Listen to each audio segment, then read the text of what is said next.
après la Coupe du Monde, vous avez dit une phrase qui m'a beaucoup plu sur l'Espagne, c'est en gros, si on les sort pas, je pense que c'est une équipe qui va au bout.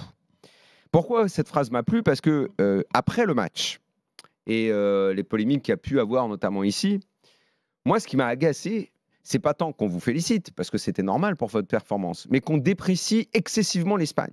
Ce qu'on fait en France depuis quelques temps maintenant, le jeu chiant, il n'y a pas de talent en Espagne, ils font tout le temps la même chose. Ça m'exaspère au plus haut point, parce que je pense que pour les sortir, il faut faire une performance hors norme.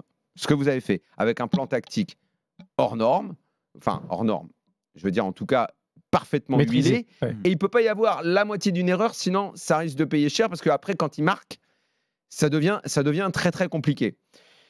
Et dans cette phrase-là, j'ai vu quand même quelque part un peu d'humilité. Et en France, moi je n'ai pas entendu dire que l'Espagne était une bonne équipe.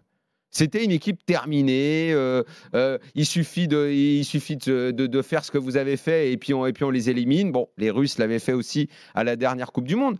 Donc j'ai dit également à quel point moi je préfère ce que propose l'Espagne en règle générale dans le football, mais quand je le dis maintenant, c'est vraiment l'impression, bon bah non, ils font toujours pareil, puis ils jouent sans neuf, et puis ils jouent sans ceci, cela.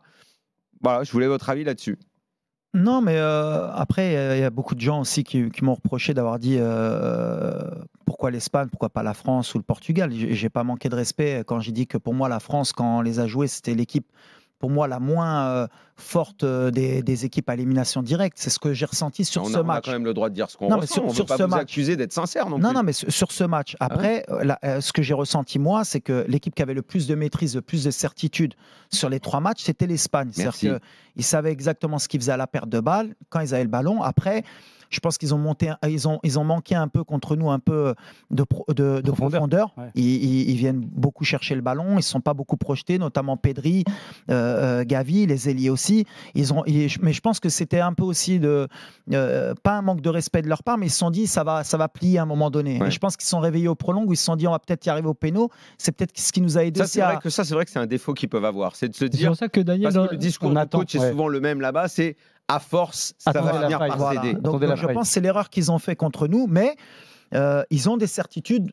Et je pense que le football des équipes nationales, ce n'est pas le football de club. Pour être performant en équipe nationale, plus tu te rapproches du football de club, plus tu poses des difficultés aux autres pays parce que tu as plus d'habitude, plus des réflexes. Et c'est le plus difficile en une semaine de donner ça à une équipe. La chance qu'ont les Espagnols, parce qu'ils ont cette culture.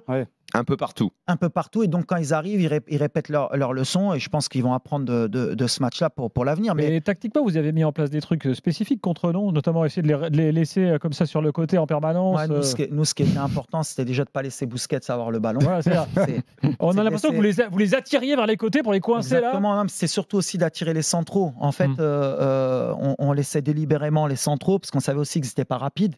Donc peut-être de prendre beaucoup de confiance et d'avancer, comme on dit, pour créer le surnombre et de jouer à l'intérieur. Et si on les attrape, si on récupérait le ballon à l'intérieur, on avait de la projection, ce qu'on a eu avec Chedira 2 fois, où on peut les plier sur la fin.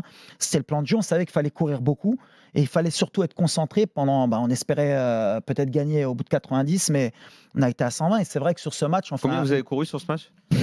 Je sais plus, mais je sais que je crois que Unai Amrabat, je crois qu'il finissait à 15 ou 16 kilomètres. Avec prolongation, donc avec prolongation. Ça ajoute. Mais en termes d'intensité de course, je crois qu'on a fait c'est pour ça que c'est étonnant que contre le Portugal, on puisse réitérer les mêmes efforts, parce qu'on a quand même puisé sur ce match.